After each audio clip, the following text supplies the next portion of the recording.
Баршаға сәлем достар. Достар, бүгінгі бейнемізді исходный код киносына шоу жасаймын. Алдымен лайктарыңызды аямай басып, арнаға жазыла кетіңіздер. Ал мен шоуды бастайын. Капитан Стивенс Чикагоға бара жатқан пойызда есін жияды. Капитанның басы айналып мұнда қалай келгенін білмейді. Капитанға қарама-қарсы бір қыз отырып, оны Шон деп атайды. Және өзіңді біртүрлі ұстап жатырсың деді. Капитан Стивенс Шон емес екендігін, ол ақштың ұшқышы және Афганистанда тапсырма орындап жатқанын айтты. Жауап ретінде қыз жай ғана күледі. Қыз оның досы әрі әріптесі Шон әзілдесіп жатыр деп ойлайды. Стивенсті айнадан көрген өзінің емес, өзге ер адамның бейнесі мүлде қорқытып жібереді. Ол шошып әжетханаға барып, бейнесін көрмек еді. Айнадан Стивенге бейтаныс ер адам қарап тұрады. Ол қалтасын тексеріп, жүргізуші куәлігінде айнадағы ер адамды көреді, және оның есімі Шон Фентрес екенін білеміз. Бейтаныс қыз ер адамды тыныштандырмақ болады. Бірақ пойыз жарылып кетті. Капитан Стивенс іші қара түнек капсулада қауіпсіздік белдігі тағылған күйде есін жиды. Оның миында белгісіз бір естеліктер жүріп өтеді, және жоғарыдан бір әйелдің дауысы естіліп жатыр. Капитан тағы да қайда екенін түсінбей, оның соңғы есінде қалғаны бұл Афганистандағы миссия болатын. Мұнда әскери киінген әйел капитанның жадын қайтаруға әрекет жасады, және ол әйелдің есімі Гудвин екенін есіне түсіреді. Капитан өзін әкесімен байланыстыруды өтінді, бірақ Гудвин қолынан келмейтінін айтып, одан соң жарылыс жайлы пойызда не болғанның барлығын айтып беруді сұрайды. Стивенс ештеңе есіне түсіре алмаған соң, Гудвин оны қайтармақ болып бомбаны табуды бұйырады. Бірақ капитан оны симуляцияға салып қойды деп ойлап қарсыласады. Оған қарамастан Гудвин оны пойыздың сол вагонына Шонның денесіне қайта қайтарады. Стивенс виртуалды айналаның қалай құрылғанына қарап таңғалады. Бірақ таңданып отыруға уақыт жоқ. Себебі оған 8 минут берілді. Капитан орнынан тұрып, әрбір жолаушыға қарап, олардың айырмашылығын саралай бастайды. Алдыңғы жолы бомба қай тараптан жарылғанын есіне түсіріп, бомбаның туалетте жасырылғанын түсінді. Ол тар кабинаны тексеріп шығады. Сөйтсе бомба вентиляцияда жасырылған екен. Ол Гудвиннен нұсқау сұрайды, бірақ ол жауап бермеді. Сонда Стивен қауіпсіздік қызметінің мүшесі ретінде өзін таныстырып, вагондағы электронды құрылғыларды өшіруге кеңес береді. Осылайша вагонда шум басталады. Тіпті капитанға бір жолаушыны ауруға тура келді. Бірақ бұл да көмектеспей, пойыз қайта жарылады. Жарылыстан кейін капитанды лезде капсулаға лақтырды. Мұнда ол экрандағы Гудвинмен қайта сөйлесті. Стивен жобаның меңгерушісін шақыруды талап етсе де, Гудвин олай жасай алмайтынын жеткізді. Әйел ұшқышқа 2 айдан бері осында екенін айтады. Сосын Гудвин бомбаның қайда орналасқанын сұрап, террористті анықтадың ба деп сұрақтар жаудырды. Оған қоса Гудвин капитанның қолында адамдардың өмірі тұрғанын есіне салды. Ал Стивенс операция жайлы сұрап қоймаған соң, жоба жетекшісі дәрігер Ратледжбен ақылдасып түсінік береді. Бүгін таңда Чикагоға аттанған пойыз жолда жарылып кетіп, ішіндегі жолаушылардың барлығы қаза тапты. Әңгіме капитанды олар жіберіп жатқан пойыз жайлы болатын. Оған қоса Стивенс денесіне кіріп жатқан Шон да жарылыс кезінде қаза тапқан еді. Егер ол террористті таппаса, жаңа жарылыстар болары сөзсіз. Стивенс әрең дегенде ойланып бомбаның әжетханада болғанын анықтайды. Гудвин вагонға оралып, барлық жолаушыларға қарап күдіктерді қарауға бұйырды. Мүмкін олардың бірі террорист. Стивенсті сөйлетпей, Гудвин оны вагонға қайтарады. Оянған ол жолаушылардың қайсысы қауіпті екенін іздей бастады. Тіпті өзін Шон деп атаған бейтаныс қыздан көмек сұрайды. Бірақ бұл бекер еді. Байқамай Стивенс қыздың есімі Кристина екенін білді, және олар әріптес ұстаздар екен. Стивенс қобалжып қорқып тұрған ер адамның жақын станциядан түскенін байқады. Кристинаны жарылатын пойыздан құтқару мақсатында Стивенс қызды сүйіп алып өзімен бірге жүруді өтінді. Олар біртүрлі жолаушының қайда баратынын анықтауға асығады. Кристинаны вокзалда қалдырған ер адам күдіктіні тоқтатып терактың алдын алмақ еді, бірақ оның қолынан келмейді. Сол сәтте алыста пойыз жарылған болатын. Капитан күдіктіні шатастырғанын аңғарды, және жолаушы екеуінің арасында төбелес орнап, капитан пойыз астында қалып капсуласына оралады. Капсула ішінде қыс болып жатқандай суық еді.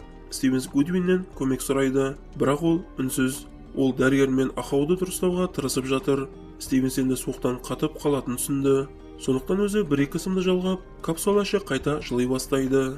Капитан мониторда қайта іске қосты, бірақ онда Гудвиннің орнына дәрігер пайда болады. Стивенс қызды құтқарғанын айтты, және бұл жоспарды қалғандарына да жасамақ ниеті бар.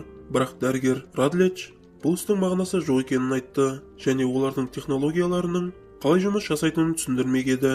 Құрылғы капитанды өткенге жібермейтін, оны Шонның миында қалған ойға жіберетін, және олардың басты мақсаты Стивен Шонның жадында қалғандарды қолданып террористті табу еді. Ал пойыздағы адамдар бүгін таңертең жарылған пойызда қайтыс болған. Стивенске оның миссиясының маңызын түсіндірген соң, оны вагонға қайтарады. Стивен Гудвин айтқан жолсеріктің купесінде жасырылған қаруды ұрламақ еді. Оның көмегімен ол жолаушыларды тергемек, бірақ оны жолсерік ұстап, шокермен есінен тандырады. Стивен есін жиғанда кеш болатын. Оның қолы байлаулы, ал Кристина қасында отыр еді. Біраз әңгімеден соң пойыз қайта жарылып кетеді. Капсулада пайда болған Стивенс әкесімен байланыстыруды талап етеді. Бірақ бұл идея Гудвинге ұнамады. Егерде капитан тапсырманы орындайтын болса, ұйымдастырып беруге болатынын айтады. Гудвин капитанды вагонға қайтарды. Вагонда Кристинаға капитан өзі жайлы мәлім етті, интернеттен қарауды тапсырады, және өзі күдікті жолаушыларды тексеруге кетті. Бірақ бұл тактика сәтсіз болды. Себебі ол тек жолаушыларды шошытады. Капитан әйелден телефонын қоңырау шалушын сұрап, өзін ұстап отырған капсуланың қайда екенін анықтады. Қоңырау кезінде Кристина капитан Стивенс 2 ай алдын Афганстанда қайтыс болғанын жеткізді. Капитанның көзі бұлдырап, шынайылықтың картинасы ауысып, естеліктеріне батып кетеді, және өзінің бірге қызмет еткен әріптестерін көреді. Ақаудың кесірінен капитан капсулаға оралды, және Гудвинге өзінің өлімін көргенін айтып, мұны растауды сұрайды. Әйел капитанның расында өмірден озғанын айтты, бірақ оның миының бір бөлігі жұмыс жасап тұр, ал мониторы бар капсула жай ғана иллюзия екен. Оны Гудвинмен сөйлесу кезінде бір жерде болу үшін Стивенстің миы ойлап тапқан еді. Оны естіген капитан қорқады, және оның капсуласының көлемі ұлғайып бастайды. Дәрігер оның істеп жатқандарының барлығы өзге шынайылықта болып жатқанын айтты, бірақ бұл шынайы өмірге пайда алып келетін. Оған қоса ол Стивенс террористі таппайынша сол пойызда қайта-қайта өле беретін жеткізді. Ал Стивенс тапсырманы аяқтаған соң, сыйлық ретінде дәрігер оған шынайы өлімді беремін дейді. Капитанға мотивация беру үшін Радлидж қайтыс болған ұлы жайлы айтып жатқан әкесінің аудиожазбасын қосады, және бұл іске асады. Пойызға қайта оралған жігіт бомбаны тауып, жарылғышты сөндіріп тастайды. Бұл телефон екен. Телефон арқылы жігіт террористке қоңырау шалғанда тұтқаны ер адам алады.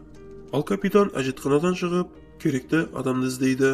Ол телефонмен сөйлесіп жатқан жолаушыны көріп, қараумен қорқытып, оны тексереді. Сөйтсе ол әйелмен сөйлескен екен. Стивенс қайта қоңырау шалып, платформада қоңырауға жауап беріп жатқан жігітті көреді. Капитан оның ізіне түседі, бірақ өкінішке қарай шығып үлгермейді. Сондықтан ол пойыздан секіріп түсті. Мұны байқаған Кристина тоқтауды өтінді. Стивенс бейтанысты аңдып барып, әмиянын алып, оның есімі Дерек Фордс екенін білді. Дерек фургонға отырады, бірақ Стивенс оны жібергісі жоқ. Дерек фургондағы жаңа үлкен бомбаны көрсетеді. Бұл кезде тұрақта Кристина пайда болып, Стивенстің көңілі бөлініп, Дерекке қашып кетуге мүмкіндік пайда болады. Ол Стивенске оқ атып, Кристинаны өлтіріп, келесі теракті жасауға аттанады. Ал пойыз қайта жарылды. Капитан Гудвин мен Радледжге террористің есімі мен фургонның нөмірін айтады. Капитан тапсырманы орындап болғанын айтып, денесінен аппаратты алып тастамас алдын пойызға бір рет жіберуді өтінді. Ол пойыздағы барлығын құтқармақшы еді, бірақ дәрігер қарсылық білдіреді. Деректің фургонын тауып, оны ұстап бомбаны залалсыздандырады. Барлық жобаға қатысушылар қуанып жатты. Тек Гудвин жұмыс орнында отырған еді.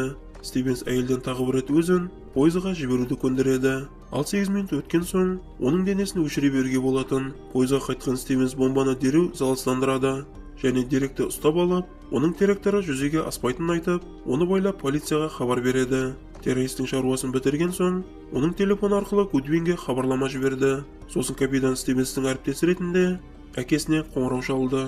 Кейін капитан өмірінің соңғы сәттерін лайықты өткізбек болды. Вагондағы көмекке бүкіл вагонды күлдірткізеді. Соңынан ол Кристинаны сүйіп өлуге дайындалды. Бірақ ештеңе болмайды. Капитан Шоның денесінде қалды. Базада Гудвин капитан Стивенстің қалған денесіне келеді. Бұл сәтте Радлидж бен әскерилер әйел жапқан есікті бұзып жатты. Гудвин 8 минут өткен соң Стивенстің денесін өшірді. Ал капитан өмірден азады. Ал басқа Гудвин, яғни қазіргі Стивенс қалған әлемдегі жұмыс кезінде капитан Стивенстен олардың технологиялары террористі табуға көмектескені жайлы хабарлама алады, және оған қоса қазір Гудвин өмір сүріп жатқан басқа әлемді ашқанын айтады. Ол сенбейді, бірақ лезде пойызда жүзеге аспай қалған теракт жайлы естіді. Ал Стивенс пен Кристина Чикаго көшелерінде серуендеп жүреді. Стивенс мұнда капсулаға алғаш түскен кездегі көрген естеліктерін байқады. Достар, осымен шолудың соңы. Негізі түсінуге өте қиын бұл киноны, сондықтан толық нұсқасын көруге кеңес беремін. Егер де шоу ұнаған болса, лайктарыңызды баса кетіңіздер. Келесі кездескенше.